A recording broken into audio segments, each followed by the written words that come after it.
Good Thursday morning, everybody. I'm Dave Furtado. And I'm meteorologist Jefferson Donovan. And welcome to Keep Her Quick, your latest local news and weather commercial free in about 16 minutes or less. We're going to jump right over to weather because, Jefferson, those hot temperatures have gone by the wayside. Yes. We're now back down into the 80s, but we have some other things we got to think about. That's right. We are going to go through a slight cooling trend starting today, or I should say temperatures are going to be a bit cooler today than days prior, but we're also going to be looking at haze and smoke overhead today. The best opportunities for some denser haze and smoke will be in the Yakima area and the Ellensburg area, but I think the entire region should anticipate at least some light haze today. And of course, we'll take a look at that in more depth with the smoke forecast in a few minutes. Now, there is going to be a possibility of some isolated showers on Friday, primarily focused on Yakima and Kittitas counties, and then region-wide showers are going to be possible on Saturday, especially Saturday morning. We'll talk more about all three of these weather headlines coming up. Thanks, Jefferson. We begin this morning in Walla Walla County. A crash Tuesday evening caused a major disruption, and you'll see why. It's because a logging truck hit a Washington Department of Transportation vehicle on US 12 just south of Waitsburg, and you can see the huge logs spilled everywhere, completely obstructing the highway for hours. WashDOT says the driver of the logging truck was cited with improper passing of a state vehicle. Luckily, there were no serious injuries. In a second crash, a woman had to be rescued from what appears to be an SUV after it rolled over several times yesterday morning. The Benton County Sheriff's Office says this happened just after 10 a.m. on Gibbon Road near Interstate 182. The roof appears to have partially collapsed from the rollover. There's no word yet on the driver's condition. Deputies are still investigating the cause of that crash. Yakima police, the police department has released a list of officers who were involved in Saturday's shooting incident, which resulted in an officer injured, as well as the death of the gunman who shot and killed a woman earlier that day. 14 officers were on the list, including Chief of Police Sean Boyle. We're told everyone on the list has been placed on leave while the investigation into Saturday's shooting continues. Pursuant to Yakima police policy, they're currently being placed on administrative leave pending a preliminary review of the investigation. Currently, Captain Chad Janis is serving as interim police chief. It remains unknown how long the investigation will take. The Yakima Police Department is conducting an internal review separate from the investigation by the Yakima Valley Special Investigations Unit. Due to the shortage of officers, though, YPD says they have canceled next Saturday's Cruise the Avenue event in downtown Yakima. And firefighters rushed to West Richland yesterday evening to contain a blaze which triggered evacuations. It happened south of Highway 224 and 62nd Avenue. Two properties had minor damage from the blaze, but firefighters were able to prevent any damage to homes. Witnesses in the area say they heard an explosion before seeing smoke come from the area, and authorities tell us they have unconfirmed reports that a power transformer may have been the cause. We're well into way past September as far as the dryness of the fuels. How dry the fuels actually are already was like way down into September dates. So we know it's going to move quickly with the wind conditions, the high heat we have today. It doesn't take anything for that fire to move through grass and sagebrush very quickly. Firefighters from all over the area responded, including support from 2 helicopters. And that wasn't the only blaze to take place during yesterday's red flag warning, as a blaze broke out yesterday afternoon on the outskirts of Pasco. Firefighters responded to some grain elevators off Tank Farm Road where construction crews were cutting metal rebar. A gust of wind picked up some sparks which caught nearby grass on fire. They did have a water truck and were able to keep the fire contained until firefighters arrived to mop things up. And with that, let's jump right over to meteorologist Jefferson Donovan. Jefferson, fortunately, those workers were able to keep that fire contained until fire crews arrived. But that wind definitely causing some issues for firefighters that had to battle some of these blazes. Yeah, yesterday was a very windy day around in the Northwest for sure. In the Tri-Cities, winds did not quite get to what we forecast, only a peak gust of 27 miles per hour yesterday. But around the rest of the region, winds were gusting upwards of 35 miles per hour, and in some cases in the 40 to 50 mile per hour range. Today is still going to be blustery at times, but not as windy as yesterday. We'll talk about those forecast peak wind gusts in a moment. First, though, here's a look at temperatures for today. It is going to be a cooler day today than we have seen in days prior. Anticipate upper 80s to low 90s in the Tri-Cities today. Upper 80s coming for the Yakima Valley this afternoon. Low to mid 80s in the Kittitas Valley, with daytime highs in the mid to upper 80s for the Blue Mountain foothills. Everybody today will see sunshine overhead, or I should say partly cloudy to mostly sunny skies, but we will contend with some haze and smoke at times too. Taking a look at the haze and smoke forecast, there are a couple of large wildfires burning west of the Cascades, one on the Olympics and one on Vancouver Island. Some of that smoke is going to meander into the inland northwest today, and indications show a pretty big bullseye in the Yakima area and in the Ellensburg area today. So maybe if you suffer from any kind of respiratory illnesses, it might be a better day to stay indoors. We also could be looking at some at least lighter haze and smoke for the Columbia Basin. Now, we are anticipating this haze and smoke to clear out a bit on Friday, which would be some good news, but really today we are looking at those haze and smoke concerns. Speaking of today, here's a look at the forecast peak wind gusts for both today and tomorrow. I mentioned it earlier, today is still going to be breezy, but not as windy as yesterday. We could see gusts as high as 25 miles per hour in the Tri-Cities today, gusts up to 30 miles per hour in Walla Walla, 35 mile per hour gusts this afternoon in Pendleton, with 40 mile per hour gusts coming through the Kittitas Valley. As we go into Friday, look for widespread gusts in the 20 to 30 mile per hour range. Now, looking at the next 2 days after today, as we go into Friday, we are going to see temperatures in the 80s once again, and there is even going to be a chance of showers in the Kittitas Valley and a slight chance of showers in the Yakima Valley on Friday. Saturday will feature a good opportunity for region-wide showers with highs into the upper 70s to low 80s. So let's just jump right into the Storm Tracker Futurecast now. As we go into tomorrow morning, we are going to be tracking some shower chances for Kittitas County and Yakima County, primarily dry through tomorrow afternoon. But as we go through Friday overnight into Saturday morning, we will be looking at widespread rainfall across the forecast area. In fact, it is Saturday morning that will feature the best chances for everyone to see some of that rainfall. Rain will slowly clear out through the day on Saturday, and then as we get towards Sunday, most of the region will be dry, but we will still hold on to a slight chance of showers for the Blue Mountains and adjacent foothills. Next week is turning pretty dry too. That's what we are going to be tracking as we go through the weekend in terms of the precipitation. Right now, I'm going to toss it back over to Dave. Thanks, Jefferson. A traffic alert for folks in Richland. Construction on the Dallas Road roundabouts in Richland are on a temporary hold due to a labor dispute. The city of Richland posted that all work has been paused and both intersections at the Ava Way and Trowbridge Boulevard are currently open. There is no timeline for when construction will resume. Now, KEPR has reached out repeatedly to the union for comment, even stopping by in person yesterday, but so far we have not heard back. In some state news, Washington lawmakers are speaking out about the increase in health insurance rates across the state. KIMA's Aiden Connor has the details.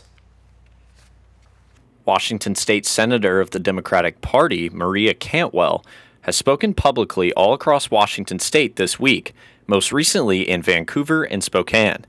She believes that the recent activities of the Trump administration could affect health insurance rates in the state long term. Unfortunately, we've seen a series of policies recently that have literally made health insurance coverage harder for many Washingtonians. And as these deadlines approach, the cost of insurance is definitely going to go up, and we need to fight back. Cantwell says that if action is going to be taken, now is the time. So, we need to remember we made substantial progress in covering Washingtonians on the Affordable Care Act. Now is not the time to try to roll it back. Now is not the time to basically cut Medicaid and have impacts on the system. Now is the time to make sure that we're continuing to get coverage, lower cost, and help Washingtonians on affordability when a time when affordability is such a critical issue across many fronts. Republican State Representative Chris Corey disagrees with Cantwell in one specific area. I think we both agree that, the skyrocketing costs are alarming, but, I think we come to different places where it goes to blame. Corey believes that the finger should not be pointed at insurance companies, but to higher levels of government. It's easy to blame insurance companies without actually looking into the details. It's easy to create, an enemy for people to point to and just assume it's the insurance companies. But when you dig into their numbers and you look at what they're doing, it is all reactionary to policies passed on the state and federal level. While some legislators from both sides agree on the state of health insurance rates at the moment, the common split is where the finger points. Reporting for Action News, I'm Aiden Connor. KMA's Aiden Connor, thank you. The local branch of the American Red Cross will be hosting a volunteer boot camp in Yakima this weekend. Leaders with the Red Cross tell us the need for volunteers across the region has never been higher, adding they have an urgent need for people to get trained as shelter volunteers who will help set up, break down, and support day-to-day activities within a shelter. The in-person training will be held on Saturday at the Red Cross office on South 2nd Street. There is no experience needed, and the shelter worker boot camp is free to attend. More details are up on our website, KIMATV.com.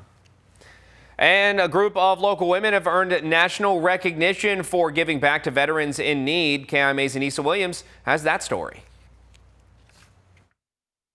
Out of more than 3,000 chapters nationwide, the recognition was announced this June by the DAR National Headquarters in Washington, D.C., honoring the chapter's participation in the 25th Annual Veterans Benefit Fair and Stand-Down held at the Yakima Sundome last October. With over 95 booths offering everything from flu shots to haircuts, the fair served more than 800 veterans and their families, many of them homeless. We do about 3,500 pounds of clothes a year, and we do jeans and shirts and bedding and winter coats especially. And so it's a wonderful feeling to have these vets come in, and we help do a personal shopping to pick out the right clothes for the right person. We have black bags that they take out, full bags, as much as they want to take, they can. When you see these veterans come in and they're in wheelchairs or they're in walkers, there isn't one particular person that stands out, but just the whole array of men that come in and how some of them are really, really appreciative of what we do and what they can find. It's just a wonderful feel-good moment. So having ours recognized was just an amazing feat because we do a lot of things with service to veterans. DAR, a non-political nonprofit founded in 1890, focuses on patriotism, education, and historic preservation. The Yakima chapter, established in 1909, continues to grow with 72 active members and more joining this year. I think because of the volunteer part, and it's rewarding all the subjects that we do. We do Project Patriot, which is active duty military, and our chapter has adopted a Coast Guard cutter of 108, so we do fun things for the cutter. So it's those kind of things that just keep you going.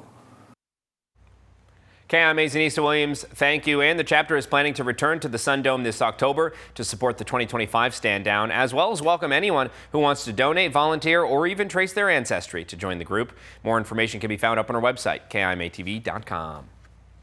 A local nonprofit children's organization is getting some much-needed financial help for their summer program. Children's Reading Foundation of the Mid-Columbia received $12,000 from Battelle. As a result, they're now able to provide 10,000 free books to kids across Benton and Franklin counties this summer. These books were distributed at various community events to highlight the importance of daily reading to prevent that summer slide. We know that children who are read to and read with for 20 minutes every day, we know that their language increases, their reading skills, phonics, phonemic awareness, comprehension, all of those things blossom. It's especially imperative over the summer months because they're not getting that 6 hours in a schoolroom. Now, a major event for parents to take advantage of is approaching, as the HAPO Back to School event is on August 18th. Organizations like Children's Reading Foundation of Mid-Columbia will be providing free school supplies. Yakima Valley has been nominated for USA Today's 10 Best Readers' Choice Awards for best places to visit in the fall. Yakima is the only city in the Evergreen State to be nominated for the list and is competing against cities predominantly in the northeastern region of the U.S. The things that make us unique in the fall time is not only do we have fall foliage in various corridors, it's a great time to get in the outdoors. We have a number of festivals like the Fresh Hop Ale Festival or the Central Washington State Fair, and a lot of harvest activities going on with corn mazes and people getting their pumpkins and produce. So it's a wonderful time to come out to our region and enjoy fall. Now, you can vote for the Yakima Valley as the best place to visit in the fall at visityakima.com/vote. Voting ends on Monday, September 8th at 9 a.m. Votes can be cast daily, and you can vote on multiple devices like phones, tablets, laptops, and desktop computers. And finally, if you've been to a Dust Devils game, there's a chance you have gotten to see the post-game fireworks. But this coming Friday, the Tri-Cities' first ever drone show is set to take over the skies. Hundreds of drones, each attached with lights, are set to fly, creating images and lighting up the night. The Dust Devils' Eric the Peanut Guy says he watched a show at another ball game and wanted to bring something like that to the Tri-Cities. It was amazing. It blew us away. Like, we were expecting a cool thing, kind of like, oh, that'll be novel, that'll be neat, but our jaws were on the floor. We're like, this is the coolest thing we've ever seen. So I was like, we got to get it to the Tri-Cities. We got to get it to a Dust Devils game. Now, many fireworks shows across the country are being replaced with drones, but don't worry, the fireworks are still going to be a frequent part of the Dust Devil games. And that does it for us. Thank you for watching this episode of Keeper Quick. For more local news and weather, you can head over to our websites, Keeper and KIMATV.com, as well as our Facebook pages. But while you're here, be sure to subscribe to our YouTube channel to keep up with our latest mini newscasts Monday through Friday. Have a terrific Thursday, everybody.